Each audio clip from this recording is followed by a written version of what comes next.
Bonsoir tout le monde, mon nom est Raphaël et on va parler de Big Brother Célébrité. L'épisode 7 a été diffusé ce soir et on va s'en parler.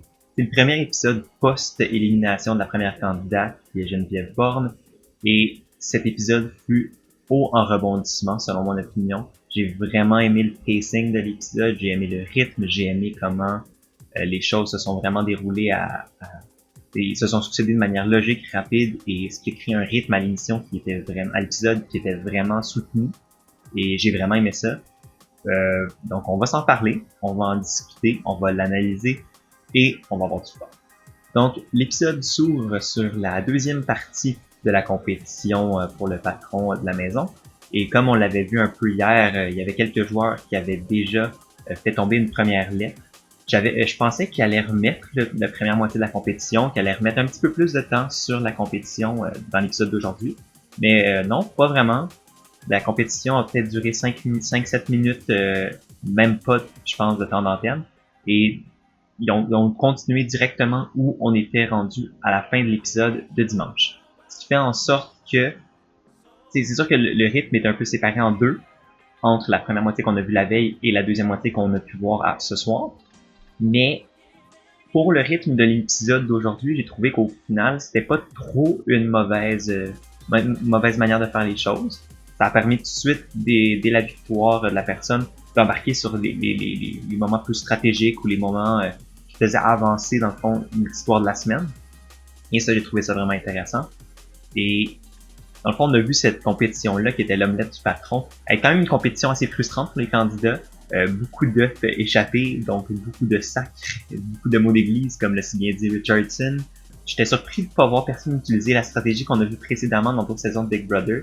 On peut penser notamment à Big Brother 21, où le joueur Jackson Mickey, dans une épreuve extrêmement similaire, avait trouvé une manière de faciliter le processus de faire rouler l'œuf en bas de la planche en brassant l'œuf avant de le faire rouler, ce qui fait en sorte que le jaune d'œuf se diluait et se répandait dans l'œuf, faisant en sorte que l'œuf, le poids de l'œuf restait stable et donc c'était beaucoup plus facile de prédire la direction de la chute de l'œuf.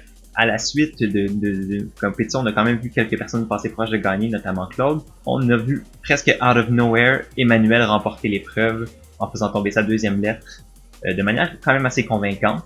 Et donc, félicitations Emmanuel pour sa victoire. Ça va être lui le patron de la maison pour cette semaine. C'est sûr que quand on a un nouveau patron de la maison, on se demande quelles sont les implications de cette nomination-là.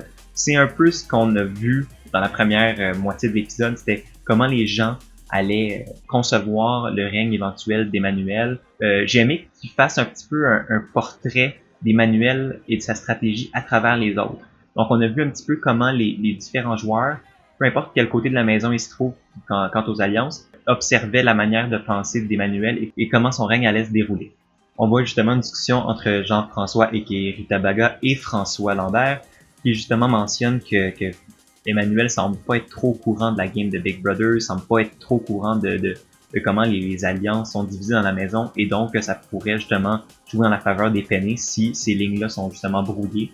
C'est pas faux. Je pense qu'Emmanuel n'est pas le joueur le plus au courant de comment la game de Big Brother se joue et non seulement comme en général, mais aussi dans la maison. Je pense que c'était pas nécessairement celui qui était plus dans le gros jeu d'alliance, dans la manigance, dans la stratégie. Je pense qu'il allait plus avec son gut feeling, c'est son instinct. Et c'est un petit peu un propos qui trouve écho justement dans les paroles. C'était, je crois, Lisandre, si je ne m'abuse, qui avait mentionné justement que selon elle, Emmanuel allait être un patron de la maison qui était beaucoup sur l'instinct et donc qui était un petit peu imprévisible. C'est plus facile à manipuler, dans le sens que c'est pas quelqu'un qui va être comme François, contrairement à François de la semaine passée, qui était beaucoup plus stratège, qui était prêt à manipuler, manigancer les autres pour atteindre son but. Emmanuel n'est pas ce genre de joueur-là, c'est quelqu'un de beaucoup plus honnête, beaucoup plus direct avec ses émotions. Et donc, et je pense que tout au long de l'épisode, on a vu que c'était quelqu'un justement qui était très axé sur la justice et l'égalité des chances. Et donc, que ça allait être peut-être quelqu'un de plus facile à manipuler par un côté ou l'autre de la maison pour essayer de faire des mots qui pourraient être bénéfiques à chaque côté. On apprend aussi justement que les peinés, notamment par l'entremise de François, essayent de recruter Kim dans leur alliance et de la faire quitter de l'alliance des condiments et de la nouvelle alliance de 8 personnes qui semblent se tramer tout au long de l'épisode. ça reste à voir. On n'a pas vu vraiment de tentative directe de la part des Penny, en tout cas, de ce qui a été diffusé à date, de la part des Penny de recruter Kim, mais c'est un sujet qui revient fréquemment depuis le début de la saison. Et je me demande si cette histoire-là, cette sous-histoire-là va aller quelque part ou c'est juste une fausse piste que les producteurs nous lancent. Un point justement positif pour les Penny de recruter quelqu'un comme Kim, c'est sûr que c'est une joueuse très compétitive, très athlétique, donc qui pourrait être une bonne alliée pour ce qui est de leur remporter des compétitions. Reste à savoir si elle veut réellement rejoindre les Penny. Lors d'un confessionnal avec Jean-Thomas, on apprend un morceau d'information qui, me semble, va vraiment diriger la suite de l'épisode, la suite de la semaine et peut-être même de la saison. Donc on apprend que son alliance est composée de Kim, de Lisandre, de Camille, d'Emmanuel, de lui-même évidemment, de Kevin, de Claude et de François. Donc ça, ce serait une alliance de 8 qui n'a pas de nom officiel selon Jean-Thomas, mais ce serait l'alliance des gens qui s'entendent bien ensemble et qui votent de la même manière. Je sais pas trop comment il l'a formulé. Et j'ai aimé le running gag que lui et les producteurs ont ajouté dans l'épisode, notamment avec le hashtag qui défilait en bas de l'écran. J'ai trouvé ça quand même assez comique. J'aime les petits jeux d'humour de même entre les joueurs et la production qui s'en sert après ça pour faire un gag télé. Je trouve que c'est très le fun. C'est mineur, mais c'est un petit quelque chose qui fait sourire, qui fait rire, et c'est toujours bien. Et cette alliance-là, selon moi, a le potentiel d'être l'alliance dominante de la saison. Autant que la semaine passée, je pensais que c'était les Penny. On a vu très vite que leurs nombres se sont vraiment estompés à 5, et peut-être même 4 si jamais François décide d'aller plus de l'autre côté de la maison. Mais j'ai vraiment l'impression que ce groupe de 8-là, sauf s'il y a des conflits à l'interne, pourrait vraiment durer ensemble jusqu'à temps qu'il ne reste qu'eux, et après ça qu'ils s'attaquent entre eux. Ça reste à savoir, ça peut changer extrêmement vite, mais ça pourrait être un groupe qui va être assez serré et qui pourrait dicter l'allure des prochaines semaines s'ils sont dans des positions de pouvoir. Justement, concernant les Penny et le rôle que joue François dans cette alliance, on apprend aussi dans l'épisode que François considère peut-être laisser tomber les Penny. Il dit qu'il joue la game des deux alliances, ce qu'on voit depuis la semaine passée, mais justement, il fait le même constat que nous les spectateurs, comme quoi les Penny sont extrêmement limités dans leur nombre, et qu'au final, c'est peut-être mieux pour lui de sauter de camp immédiatement pour pas être pris dans leur chute, et c'est tout à fait légitime, mais ça peut se retourner contre lui.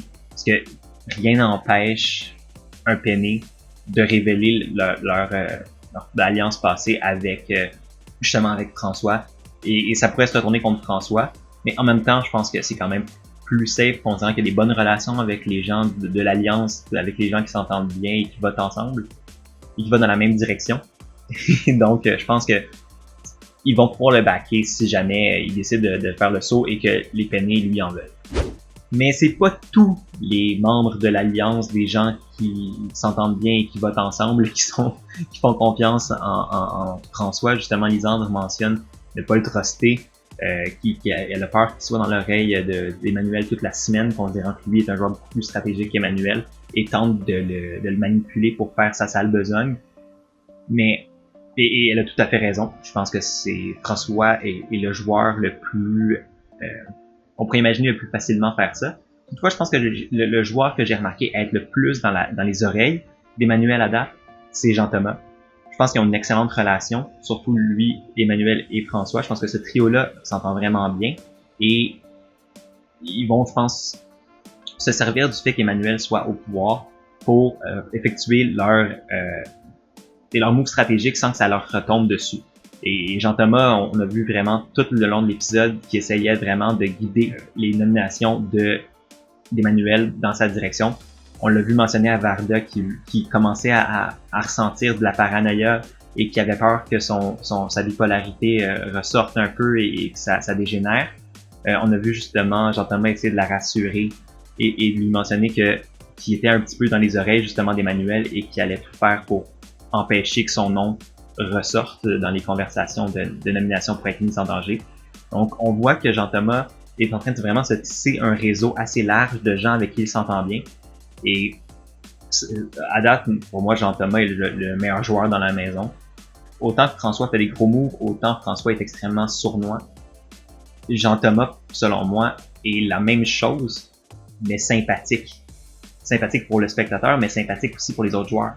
On n'entend personne, du moins pour l'instant, dire « Ah non, Jean-Thomas, il est pas fidèle, il mérite pas notre confiance. » Donc, pour de vrai, moi, je pense que Jean-Thomas se place extrêmement bien à date.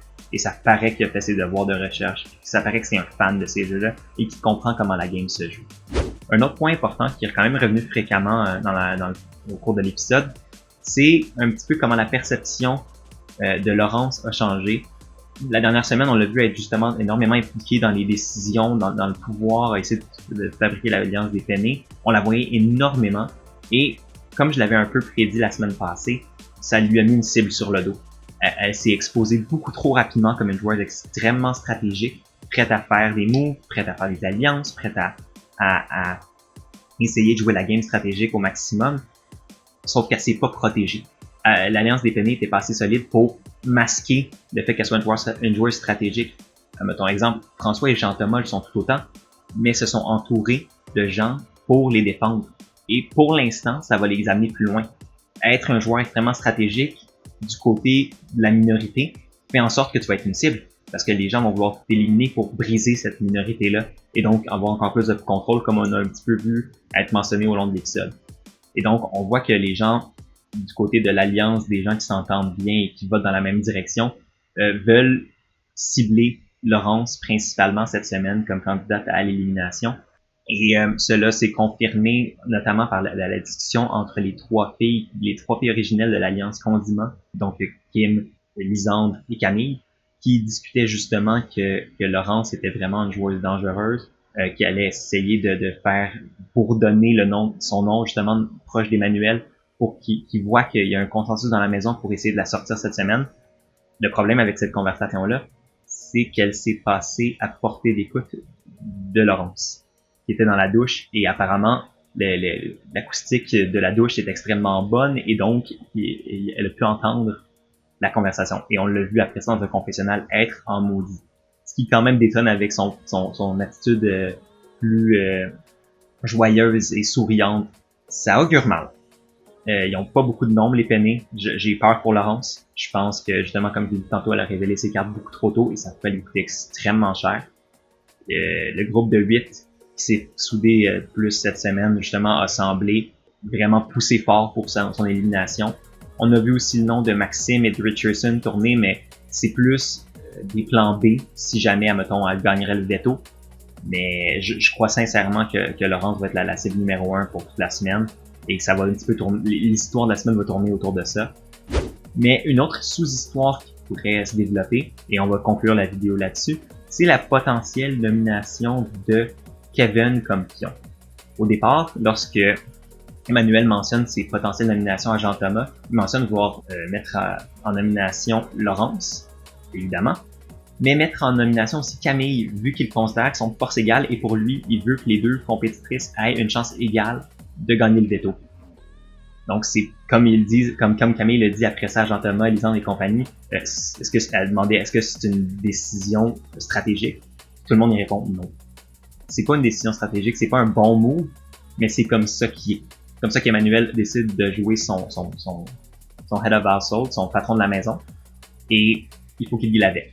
Et là, justement, on a vu Jean-Thomas pour essayer de ne pas mettre l'alliance de 8 déjà en péril, puis de causer des chicanes à l'intérieur de cette alliance-là, a justement parlé à Kevin, et même Kevin lui-même s'est proposé pour être le pion, donc le joueur mis face à l'élimination avec la cible de la semaine pour s'assurer qu'il puisse avoir les voix pour mettre dehors la cible de la semaine. L'affaire qui me stresse par rapport à ce plan-là, qui semble bon à première vue, parce que le groupe des 8 a les nombres, sont plus nombreux, donc pourrait sortir Laurence facilement en termes strictement de chiffres.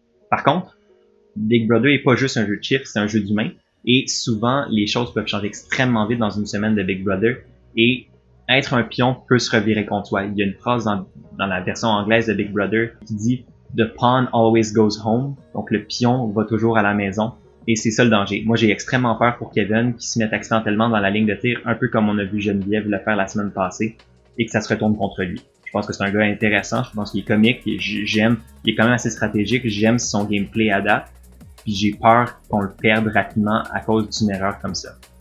Ça reste à voir. Et ça va être justement un des dossiers à suivre cette semaine.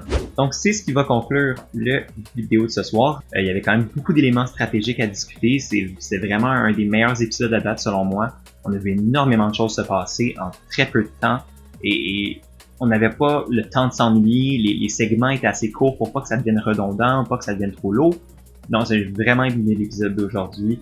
Si on est un fan des pennies, c'est peut-être moins le fun un peu comme épisode, mais d'un point de vue subjectif, moi j'ai vraiment trouvé que c'était très bien construit comme épisode et que ça fait du bien comparé à l'épisode de hier qui était beaucoup trop lent, beaucoup trop long, qui avait pas assez d'action. Là au contraire, on a un épisode haut en rebondissement, haut en action et ça fait du bien. Donc c'est ce qui va mettre fin à la vidéo de ce soir. J'espère que vous l'avez aimé. Si vous avez aimé justement la vidéo, n'hésitez pas à liker, commenter, partager, toutes ces belles choses, c'est extrêmement apprécié. Si jamais vous aimez mon contenu et vous voulez en voir plus, n'hésitez pas à vous abonner, c'est gratuit et vous allez pouvoir avoir accès rapidement à toutes mes vidéos, donc qui vont être diffusées quotidiennement du lundi au vendredi à toutes les semaines de la saison de Big Brother. Si jamais aussi vous voulez écouter la vidéo d'aujourd'hui en format audio et tous les épisodes précédents et les épisodes futurs, ils sont aussi disponibles sous forme de podcast sur Spotify, SoundCloud, Anchor, Google Podcast, toutes ces plateformes-là. Les liens sont dans la description et c'est tout le support que vous pouvez donner là a été extrêmement apprécié aussi. C'est ce qui va conclure. À la prochaine. Passez une très belle soirée. Restez chez vous. Au revoir.